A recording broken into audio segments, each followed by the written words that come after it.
Okey? Okey, terima kasih. Ni perak. Main. Perak pula. Perak pula.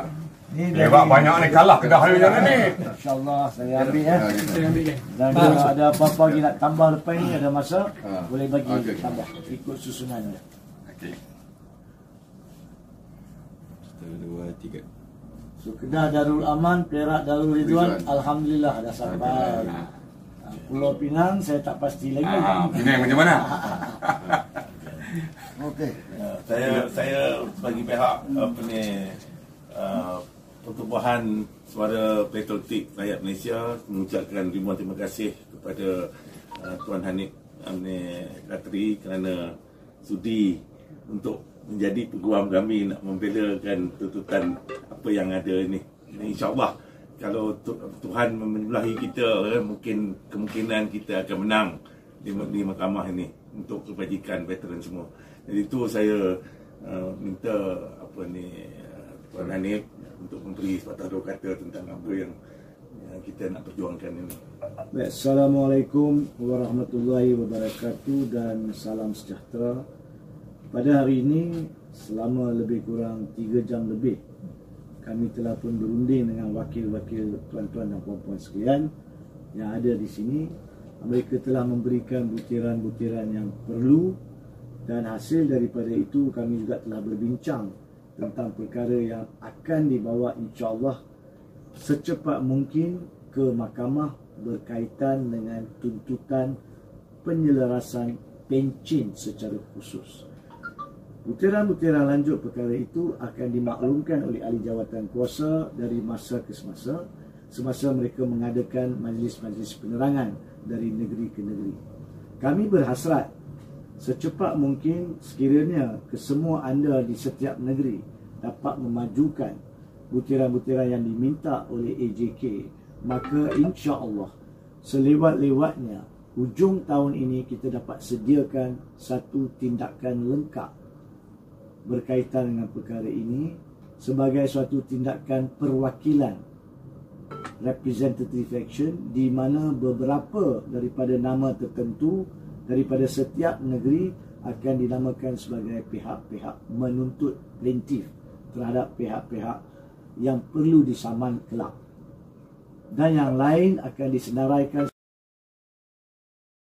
Menjelang pembentangan bajet 2023 tidak lama lagi, kerajaan disaran memberi tumpuan kepada perkhidmatan yang disediakan seperti perkhidmatan kesihatan. Pada masa sama, kerajaan juga diharap dapat menyalurkan dana untuk membantu golongan yang sangat memerlukan seperti ibu tunggal, veteran tentera dan usahawan mikro, kecil dan sederhana atau PMKS. Beberapa warga Ipoh yang ditemui berharap ada berita gembira untuk lebih ramai rakyat di dalam bajet 2023 yang dijangka dibentangkan di Dewan Rakyat pada 7 Oktober nanti. Saya sebagai rakyat Malaysia dan juga bekas tentera mengharap kepada PM supaya fokus kepada kebajikan para veteran ATM. Supaya sudah tiba masanya pelarasan pencen, pemberian allowance bagi pingat PJM dan juga imbuhan bagi anggota yang tak berpencen. Setimpal dengan tugas dan jasa kami sebagai veteran. Kenaikan gaji 10 tahun yang lepas tidak dapat menyelesaikan kewangan yang kami hadapi dalam menjalani kehidupan seharian.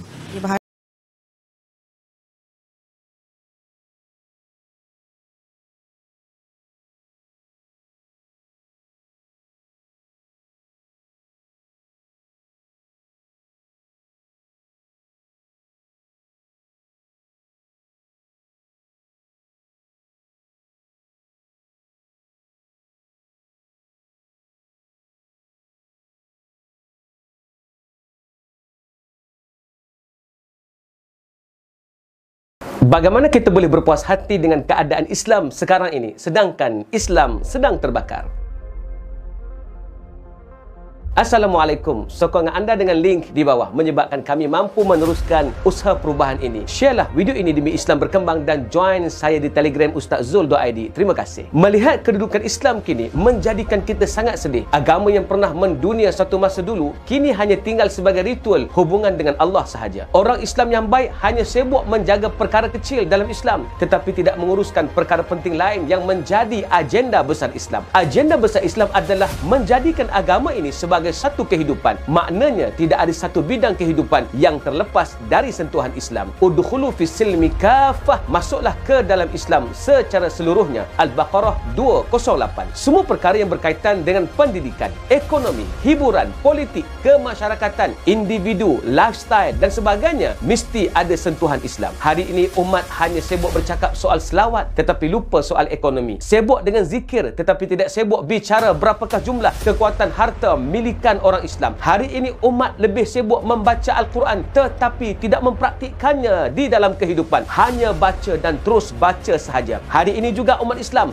banyak berkumpul dan bersatu dalam urusan agama. Solat berjemaahnya, tunai hajinya, kenduri kendara dan lain-lain lagi. Tetapi dalam banyak pertemuan itu tidak menyebabkan penguasaan Islam bertambah. Apa yang hilang dari umat Islam? Yang hilang adalah penguasaan umat Islam. Islam agama yang Allah bentuk untuk menguasai setiap bidang agar semua umat lain bergantung kepada Islam, bukan Islam bergantung kepada mereka. Hari ini sudah terbalik. Kita umat Islam bergantung kepada pihak lain untuk hidup, sedangkan Allah menyuruh kita untuk bergantung kepadanya dan hanya kepada sistem yang Dia sediakan. Wa ila rabbika farghab, dan hanya kepada Tuhanmu lah hendaknya kamu berharap. Al-Insyirah ayat 8. Kini kita bergantung pekerjaan dari pihak lain kerana kita tidak mampu sediakan peluang pekerjaan. Kita bergantung pada makanan yang diusahakan oleh orang lain kerana kita tidak mampu menyediakan kemudahan bekalan makanan kita sendiri. Bahkan yang paling sedih, kita bergantung kepada tidak Islam dalam urusan politik. Timbul ucapan, tanpa masyarakat non-Muslim kita tidak akan menang pilihan raya kerana walaupun kita majoriti tetapi kita tidak bersatu. Mereka walaupun minoriti tetapi bersatu. Apa yang harus kita buat untuk membetulkan semua ini? Apa yang perlu kita lakukan adalah betulkan dahulu pemikiran kita. Tolong buang sifat diri kita sebagai hamba dalam menguruskan dunia. Tolonglah buang perasaan kita ini hamba. Perasaan kita sebagai hamba hanyalah untuk Allah. Tetapi selain hubungan dengan Allah, kita kena ada sifat tuan dan bertindak menjadi tuan, yakni khalifah. Apabila jiwa kita dan pemikiran kita sudah bertukar menjadi tuan, yakni khalifah, bukan lagi menjadi hamba, ketika itu kita akan rasa terhina bila kita berada di bawah. Kita tak boleh bertenang bila ada orang tidak Islam lebih baik dari kita. Apabila kita lihat umat lain lebih hebat dari kita, pasti kita berkata sepatutnya kita kena lebih hebat dari mereka. Apabila timbul perasaan gundah gulana ini, ianya sudah cukup baik untuk awalnya. Walaupun kita belum bertindak, moga dengan perasaan ini menjadi titik tolak untuk kita bergerak melakukan perubahan. Ayuh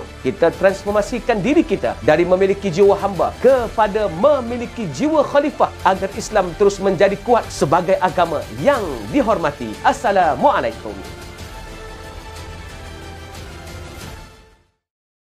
Soalan yang kedua, cukai itu bagaimana? Sebab tu dalam Islam, saya tak nak sebut Islam dulu lah, saya nak sebut konvensional dulu. Okay, jadi bila ustaz bayar 1,000 sebulan tu, sebenarnya kerajaan ambil bentuk cukai kan? Cukai itu pergi ke mana sebenarnya? Saya ambil contoh senang. Yang kedua, antara cukai itu digunakan, kerajaan akan masukkan dalam MBSB. MBSB ni dia macam bank lah, senang bank, tapi bank untuk korporat. Jadi MBSB ni dia akan beri kepada pemaju-pemaju. Pemaju-pemaju tu dengan duit yang banyak yang dia boleh pinjam daripada MBSB tu, dia berhak dan layak untuk dapat tanah kerajaan. Dia orang dapat tanah kerajaan, dia jual mahal-mahal. Jadi sekarang ni kita bekerja sebenarnya untuk siapa? Lastly kita pula yang beli rumah dia dengan harga yang mampu tengok. Tapi mampu tengok tu akhirnya mampu beli sebab kita pinjam bank. Okey, kita pinjam bank tu sebenarnya duit siapa? Sebenarnya pinjaman perumahan tu sebahagian besar adalah allocation dalam belanjawan negara untuk pembeli-pembeli rumah. Jadi harga tu mahal sebab dia seorang je jual, pemaju. Dia seorang je yang mampu sebab dia ada duit banyak. Duit dia banyak daripada MBSB cukai kita. Jadi sebenarnya ustaz bekerja tu untuk siapa sebenarnya? Mana ustaz bekerja tu sebenarnya untuk nak mampukan syarikat-syarikat tadi untuk ambil tanah kita, jual kepada kita dengan harga mahal. Kita tak mampu, kita pinjam balik. Bila ustaz pinjam, ustaz beli, siapa yang dapat? Dia juga dapat. Jadi sekarang ni ustaz sebenarnya bekerja bukan untuk ustaz. Itu sebenarnya penjajahan. Cuma bezanya dulu mungkin penjajahan asing, sekarang ni penjajahan bangsa sendiri. Tapi masalah yang kedua, kalau orang faham, sebenarnya sebahagian syarikat-syarikat gergasi ni dia masuk dengan 10%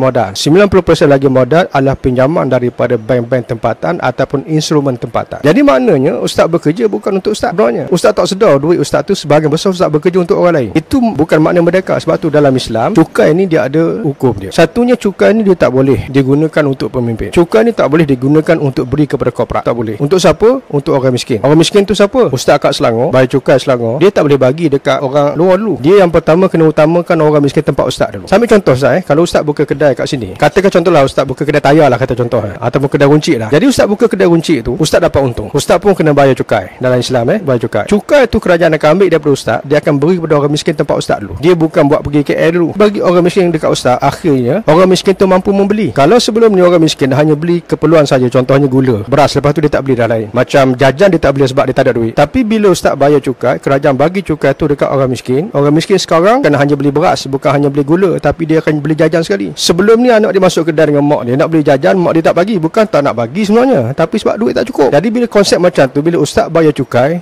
tu beri kepada orang miskin, balik kepada siapa? Balik kepada ustaz. Itu maksud Suhaib Ar-Rumi kata linukhrija masya' min ibadatil ibad. Sebelum ni bayar cukai untuk orang, sekarang ni bayar cukai untuk pembangunan kita sendiri. Itu antara contoh saya ambil makna Islam ni keluarkan manusia daripada mengabdikan diri sesama manusia kepada mengabdikan diri kepada Allah.